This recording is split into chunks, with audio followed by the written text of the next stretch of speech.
தேவ ஆட்டுக்குட்டின்னு ஒருத்தரை சொன்னீரே, அவர் ஞானஸ்நானம் கொடுக்கறாருன்னு எல்லாரும் அவர்கிட்ட போயிட்டாங்கன்னு என் சீஷன் என்கிட்ட சொன்ன உடனே நான், அவர்தான் பெருகணும், நான் சிறுகணும். மணவாட்டி கூட இருக்கிறவர் தான் மணவாளன். மணவாளன் தன் மனைவியிடம் வெக்கப்பட்டு பேசுறது, சிரிக்கிறத பார்த்து ரசிக்கிறது தானே மணவாளனுடைய ஃப்ரெண்டோட வேலை.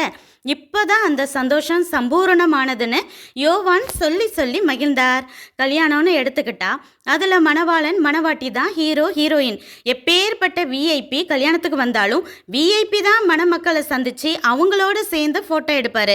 மணமக்களோட ஃப்ரெண்ட்ஸும் கூடவே இருந்து அலங்கரித்து தேவைகளை கவனித்து மணமக்களை சந்தோஷமாக பார்க்குறதுல மட்டுமே குறியாக இருப்பாங்க. இதே வேலை தான் ஊழியக்காரங்களான நம்ம ஒவ்வொருத்தருடையதும். ஸ்டேஜில் தன்னை தன் குடும்பத்தை பெரிய ஆளா காட்ட சொந்த கதை சொல்வதோ, தன்னை ஞானவானை போல பெருமையாக காட்டிக்கொள்றவனோ ஊழியக்காரன் அல்ல. உண்மையான ஊழியக்காரனோட வேலைங்கிறது விசுவாசி எல்லாரையும் தேவ ஞானத்துல பெருக செய்து தேவனை மேன்மைப்படுத்தி தேவன் நாமத்தை மகிமைப்படுத்துவதே. சுருக்கமா சொன்னா யோவானை போல அவர்தான் பெருகணும், நான் சிறுகணும் என ஒவ்வொரு ஊழியக்காரங்களும் விசுவாசிகளும் புரிந்து கொள்ளும் மணவாட்டி சபை மட்டுமே பரலோகத்தில் மணவாளனை சந்திக்கும் என புரிந்து கொள்வோம். நன்றி.